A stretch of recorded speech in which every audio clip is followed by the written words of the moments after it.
Now, in a newly released video, Attorney General Pam Bondi is doubling down on the need to deploy DOJ agents to ICE facilities around the country to safeguard federal agents, while calling it a new era of political violence. This coming after President Trump says he directed Secretary of Defense Pete Hegseth to send troops to Portland due to what he alleged were threats from domestic terrorists. ABC News' Melissa Adon joins us now with the latest. Melissa, what else did Pam Bondi say in her video message, and how are Portland officials responding to troops being sent there? Absolutely, Ike. Look, the Attorney General really with a strong statement supporting Trump and his decision to send federal troops to Portland. Look, while Trump nor Bondi have specified what type of troops, right, whether it be the National Guard, as we've seen them deploy here in Los Angeles and recently in Washington, D.C., what we do hear Bondi pointing out, she's saying that acts of political violence, such as the assassination attempts on the president and Charlie Kirk's recent assassinations, as reasons to deploy troops. But look, even for the Portland governor, for the Portland mayor, they're strongly against this. They are calling out for specifics. They want to know what is the plan and why. They think that just calling this out and kind of inciting some sort of these mechanisms is a sort of inciting violence, right? So have a listen right now to what Pam Bondi has been saying. These are not peaceful protests. These are coordinated attacks by radical extremists, and they end now. Anyone who threatens or assaults our federal officers will be arrested and charged federally, not in some liberal state court. Same goes for anyone who's funding and aiding these extremists. You will be dismantled brick by brick. We are. Now, the Portland governor has called out to the White House saying what is exactly the plan. They want to know what will happen. Just recently and in short moments, actually, we're going to be hearing from the governor and from Portland's mayor speaking out about this. Last night, Portland's mayor actually had a hastily press conference where he was saying that there is no need to have federal agents specifically heading to their ICE facilities. So a lot of this, of course, Ike, is centered around all of the immigration, customs and enforcement issues we're seeing across the country. Now, Melissa, the president has also mentioned cracking down on crime in other cities. When and where is that expected to happen?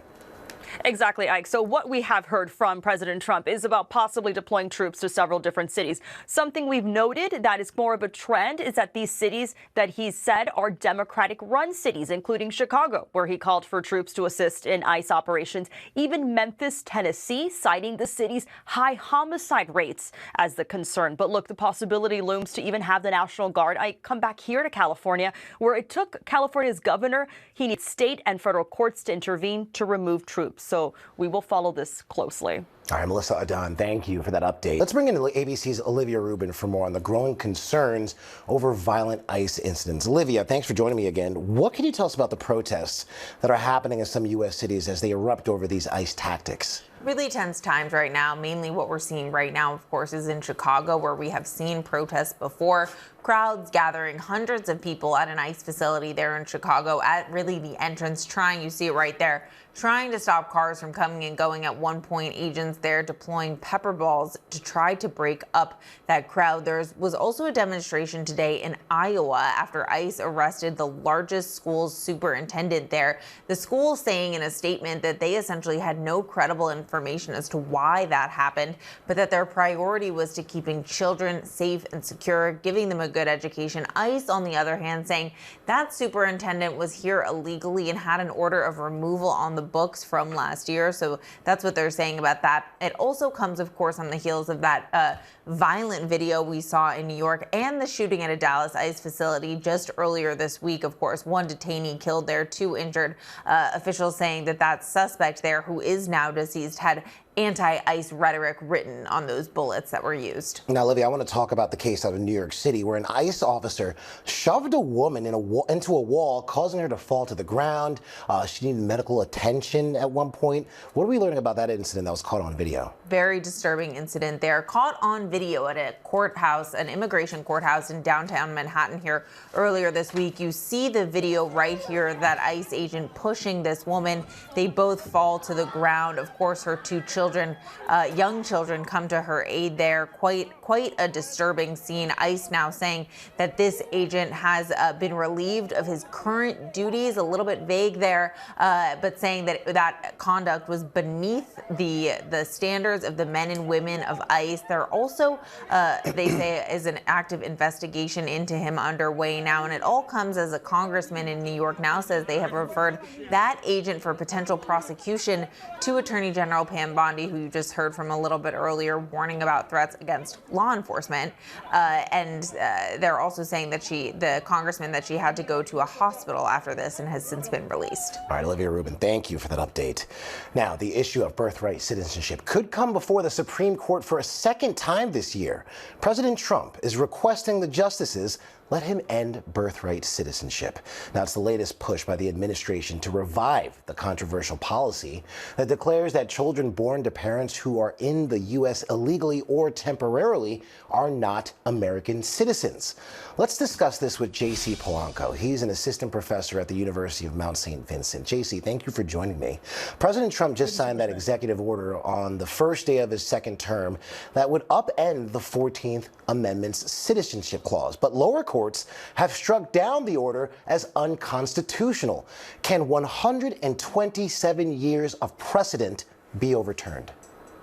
Well, look, by the looks of what we've seen so far from the Supreme Court, I say that it absolutely can. Now, the famous decision, 1898, Wong Kim Ark, is the one that many of us attorneys are hanging our hats on as the precedent that the Supreme Court will rule that all peoples born here in the United States are considered citizens of the United States. Now, we've seen the Supreme Court rule against precedent before. We saw it on Roe versus Wade. We saw it on affirmative action, and there's so many others. Now, the question here for the court is, can the president, through an executive order, force the Supreme Court to take this decision? This decision is going to come down as one of the most important decisions ever, and it's going to be in the Roberts Court. I argue that there may be a 6-3 majority in favor of reevaluating the 14th Amendment. The question before the court really is, and I believe this is where we're going to go, was it the intent of the framers of the 14th Amendment after the Civil War so that people that are transient, in other words, going through the United States or maybe on vacation or maybe in here today against the laws of the United States, in violation of the laws of the United States, should the children of those people be considered citizen under the 14th Amendment post-Civil War? That's going to be the question for the Supreme Court. And if you've been studying anything coming out of the court, I think this court is going to interpret that in a conservative fashion and rule in favor of the president. Now, two things could happen. They can go ahead and say that the president has the power to force the Supreme Court to rethink how the 14th Amendment will be applied. Or two, there will be a middle ground, one in which the Supreme Court would say, in an opinion, that the president is right in his position, but that there should be a constitutional amendment and not use the courts like this. I highly think that they're going to just agree with the president. So what are the political and legal implications here then, JC?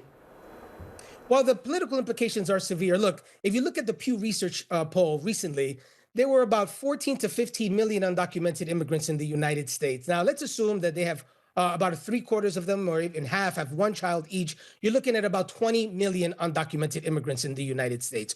What does that mean politically? Well, the conservatives in the country are consistently arguing that undocumented immigrants should not be treated as citizens and should not count towards the census. Because when you look at the aggregate, when you take a look at how many undocumented immigrants we have, that's anywhere from 28 to 30 congressional districts. So their push is that if we don't count undocumented immigrants as citizens and their children, then we are going to no longer count them as citizens moving forward on the census, and this will have incredible political implications. Obviously, this is much more complicated. On the other side, we're hearing that the race is involved here. Many are arguing that if the folks that are seen on television as undocumented immigrants during the migrant crisis that we've seen recently, if all of them didn't look like me, perhaps, just maybe, we wouldn't even have this discussion. So there are some racist arguments made by the other side saying the only reason why we're even having this discussion is because the overwhelming number of undocumented immigrants are people of color. And that's an argument that I think is going to bode well for the other side, especially if they're bringing concrete numbers as to where and why these arguments are being made. The Supreme Court is going to make the decision, I believe, where we're going to have to rethink the 14th Amendment. This president is very clear. Our children that are born here to parents that are in violation of American law, should they be considered citizen and have all the rights and privileges? That's going to be a decision for the court. And I believe that with a 6-3 conservative court, Ike, we may be looking at a very different precedent moving forward, barring any real arguments to the contrary. A critical time in our country. J.C. Polanco, thank you very much. Thank you very much. Yes, now President Trump is imposing new tariffs on pharmaceuticals, heavy trucks, and furniture expected to go into effect on October 1st. The White House preparing to roll out a whopping 100% tariff on pharmaceutical products that are not made in the United States. Trump's also slapping a 30% tariff on upholstered furniture. ABC News senior White House correspondent Selena Wang joins me now. Selena, can you break down these for us? What does this mean for the average American consumer, and when might we start to feel the impact on our bank accounts?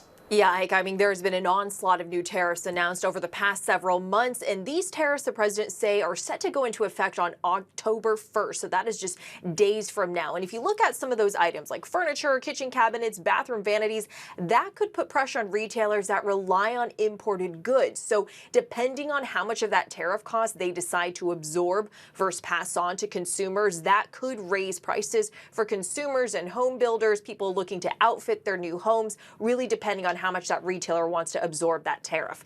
Now, if we look at those pharmaceutical tariffs, that's very high, 100%.